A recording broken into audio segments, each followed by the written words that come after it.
What's up guys, and welcome back to another episode of the Realistic Career Mode. This is episode number 75, and today we're returning a brand new season after winning the domestic double in my first year in charge at Stamford Bridge. The board weren't entirely satisfied, but they decided to grant me a 1-year extension and keep me on as Chelsea manager, taking the Blues back into the Champions League on the back of winning the domestic double for Season 2 with Chelsea. The first we find out, what's our transfer budget? Well, it's big. It's just like last season, over £200 million to play with in the summer transfer window. And whilst last season we totally rebuilt the Chelsea side, I don't think we'll be doing that again. Now, we don't need to do another rebuild with Chelsea. We've already got the core we want. We just need to now replace a couple of the seniors, the aging players, the vets, if you will, and bring in a couple more stars and possibly a bit more squad depth as well. Now we are back in Europe's big time. So for our objectives for Season 2, well, the Chelsea board have got very high ambitions and standards. As we found out last season, yep, our first season with Chelsea manager, we were asked to win a domestic double. We managed to do it. Our second season at Stamford Bridge, win everything, mate. Win everything. Retain a domestic double and also win the Champions League in Chelsea's first year back in it. I'll be honest here, that was going to be my target regardless, man. I mean, this is such a good Chelsea side. We're a 5-star team. We've got an absolutely incredible abundance of attacking quality, not just in the first 11, but on the bench as well. It's a solid team, it's a solid squad.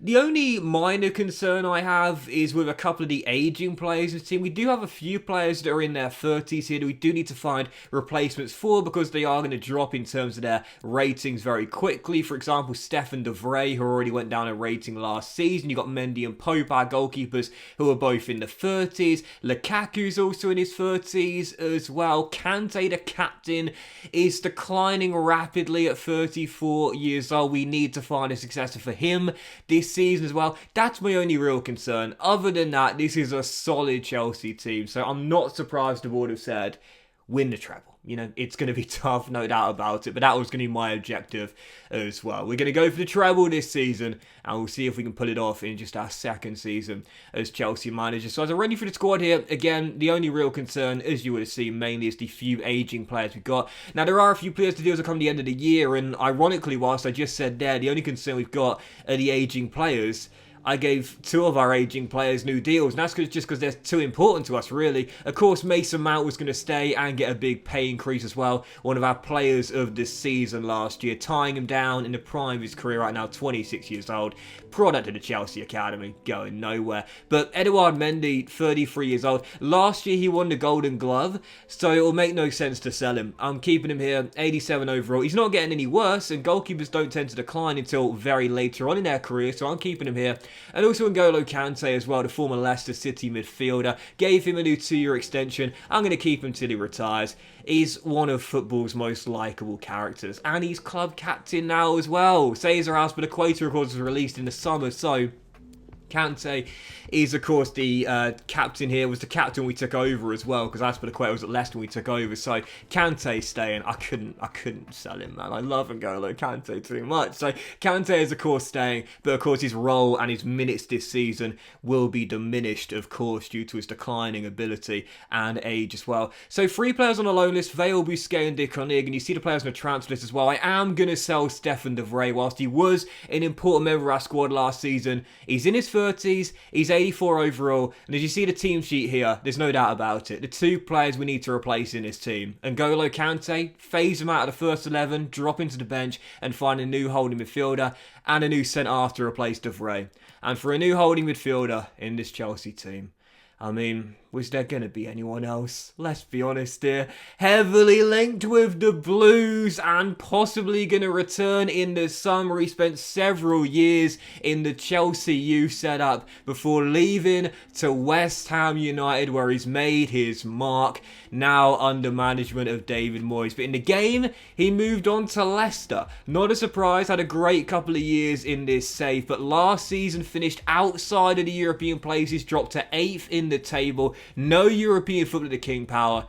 26 years old, 88 rated. Let's be honest here, Declan Rice should be playing in the Champions League. So we met Brendan Rodgers. He was going to be my number one transfer target this season. You knew that. Everyone knew that. I had to bring him back both for the realism, and he's the perfect fit as the replacement for Kante as well. I love it when it lines up like this. It's not just realistic, but it also fits me perfectly as well. And for 95 million, which I believe is what Rice is going to go for, or around that in the summer as well. There's a lot of talk now that Manchester United are the clear favourites to sign him from West Ham for next season, possibly as a long-term successor in the DM role for Nemanja Matic, who, by the way, this season, in his sporadic game time, Matic, I think, has done really well this year, so it'll be sad to see him finally lead the Premier League, which is likely, but even so, likely to join Manchester United, but also just as likely to join Chelsea as well. Declan Rice from the Chelsea Youth Academy is back at Stamford Bridge. Yep, 26 years old, 88 rated, prime of his career, and like I mentioned before, perfectly realistic because there's a big chance he'll join Chelsea in the next year or two, and of course, he's the perfect fit. I mean, literally, is there another player in the game right now that's a better fit to replace Kante? I don't think so. I had to get him my number one target, 8 years younger than the Frenchman, and the perfect replacement for N'Golo Kante. I'll keep him as club captain, but of course now he'll be coming off the bench in most of our games. Who takes the armband for Chelsea now? I've got to be honest, it's between two players for me. Edouard Mendy for the experience between the sticks, or Mason Mount. I think I'm probably going to give it to Mendy for now, but maybe Mount next year if Mendy is to go. Now he's in his mid-30s despite signing the contract extension. I'm not too sure, I guess we'll see. By the way, just real briefly on this as well, for those that ask me how I get the exclamation marks out off of my players, if you will, when they're playing a slightly different role, I often talk about this. If you press the square button on PlayStation, I don't know what it is on Xbox, I apologise, but the square button, you can adjust the position of a player. So you can see with Mount, what we've done is we've changed to an alternate 5-2-3. And now what we can do is push Mount to CAM like he was last season, and we can have Rice in his natural DM role as opposed to CM, where he'll have an attribute decrease. It's kind of silly, I know, but it's a workaround, if you will, in the game, where all you've got to do is just adjust a player's position, quickly and very minorly, is that a word? Slightly, I suppose, and you can get rid of the exclamation mark. It's literally just a different, place on the pitch, even though it doesn't really change their role, but it does help get rid of the exclamation mark. Anyway, following that, a bit for Tomori, a massive one from Leverkusen turned down, and Inter wanted to take Kante. I said no to that as well. He might lose his place in the first 11, but he's still club captain, and we all love him, so he's staying here. Tomori wanted by the Gunners, we turned that down as well. Hudson-Odoi wanted by West Ham. I can actually see that happening in real life. Callum moving on to West Ham, but last season, I talked about his goal to game ratio, unbelievable. He's staying right here. He bailed me out in the FA Cup final with the assist for our leveller and the game winner late on as well. Absolutely no way am I letting Callum Hudson-Odoi go again. We've learnt our lesson here at Chelsea. He's not leaving Stamford Bridge again. Even so, we had two loan offers here for the two youngsters of the Save who really need to get first team football. Last year, we had them both out on loan. Hector Busquets was at Leicester, now he's going to Sevilla for a year. I really like that as well. Busquets going to the most successful club in Europa League history. He's off to play in La Liga for a year. He'll definitely be their number one there. And also Marcel de Koning, the potential to be special reverse Iron Robin. We're loaning him out for a year as well. He's either going to go to AC Milan at the San Siro or to Fiorentina. The choice is his. They're two youth academy grads that we got through the Southampton Academy. I had to bring them with me to Chelsea, but at the moment, I can't get them game time. Busquets is going to be third choice behind Mendy and Nick Pope as well. And obviously, even if he was to be second choice and Nick Pope was going to drop to the reserves, he'd still barely play. He'd be our cut goalkeeper, but he wouldn't get enough game time. So I need Busquets to be playing regularly. He's going to get out of Sevilla. As for Marcel, as we know here in this Chelsea team, the most depth we've got in a position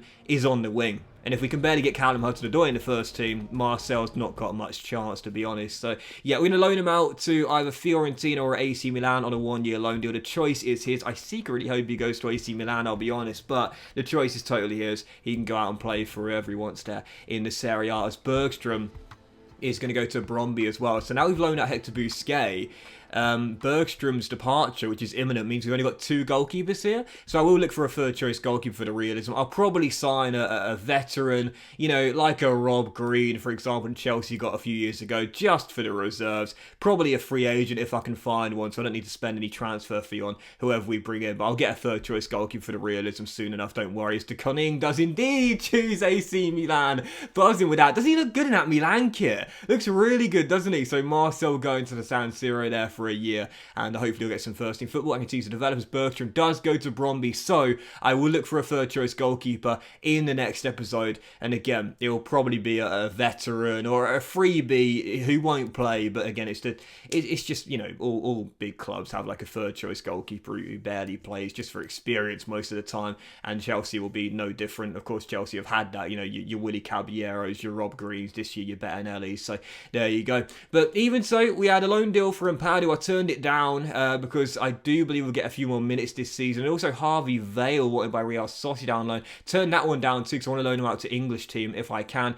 And Lukaku wanted by Atalanta. That was an interesting deal there. Now, Atalanta do like their aging players and their aging forwards too, but Lukaku last year grew a rating to 88 overall, and I kind of like him, to be honest. I really do. The jury's out on how long he'll stay at Chelsea after his, let's just say, controversial return this year to Stamford Bridge, but I think I'll keep him. I'm not against letting him go if the deal makes sense, and it's a good deal as well, but that deal there to me didn't make sense, so I'm going to keep Lukaku here for now. But as George McEachran, the younger brother of Josh, is probably going to go to Stoke for 1.5 mil. We had 3 offers for Stefan de Vrij here. I mentioned before the big departure this summer was going to be de Vrij. 33 years old, 84 overall. We need to replace him long term. He's decreasing in rating just like he did last year. We want younger blood in the CB role. I'm fine letting Stefan go. I wasn't going to sell him to Milan because I thought it was quite unrealistic being a former Inter player. Yes, I know several players have played for both, but I just couldn't see it happening personally. But PSG and Wolves, both in the Champions League, both made sense to me. Pochettino trying to bring him to the part of France, or heading to a new Champions League side. Bruno Lage needing Champions League experience, winners experience. He'll certainly get that under Stefan de Vrij. So Wolves are going to spend big to make sure they get that European experience they're going to need this year, playing in the Champions League after finishing 4th last season. So both seem like realistic destinations, whichever one he preferred, as George McEachran did indeed go to Stoke. For those Chelsea fans out there wondering where Josh is, he's still at MK Dons in the game, hasn't moved on since the save began. But also de Vrij, as you'll see, did indeed, okay, I'm not going to spoil it because it's another loan deal for Vale. I'm waiting for an English team for Vale though. You'll see in today's episode 3 foreign clubs putting in bids for him. I'm not against loaning him out to a European side, but I would prefer to keep him in England if I can. Last year he was out on loan at Newcastle, so we'll see what we can get with a month to go to the window shuts. But as you'll see here, the de Vrij deal does go through, and he is indeed going to choose Wolves over PSG. Very interesting decision. I can only imagine the main reason why is because he wants to keep playing first team football. At PSG, he'd most likely be on the bench or in the reserves, but at Wolves, he'd probably take over as vice captain or something at Molineux. Now they're in the Champions League and probably got a big pay packet as well, as Bruno Lage needs Champions League and winners experience now that Wolves are going to play in the Champions League this year. So on the back of those sales, de Vrij to Wolves, McEachran to Stoke, and Bergstrom to Bromby as well. Our budget now is up to around £135 million. There's a month to go in the transfer window, and of course, you know, we're going to need a long-term successor for Stefan de Vrij. Transfer targets, pop them in the comments if you'd like. I could possibly phase Rice back to play in the back 5. But let's be honest here, realistically, he's more likely to sow down a first choice holding mid role in this Chelsea team. So a new centre back definitely required, and a third choice goalkeeper as well. Transfer targets, feel free to lead them for me. Over 135 million to work with a month to go in the transfer window. I'm looking to make a big new centre back signing. But that will end today's episode of the Realistic Career Mode, guys. Big thank you for watching. If you enjoyed it, if you had a future, drop a like. Most of you all have a fantastic day, and I'll see you for the next episode of the Realistic Career Mode, featuring the Community Shield versus Man City, and probably that star new centre back coming in as well very soon.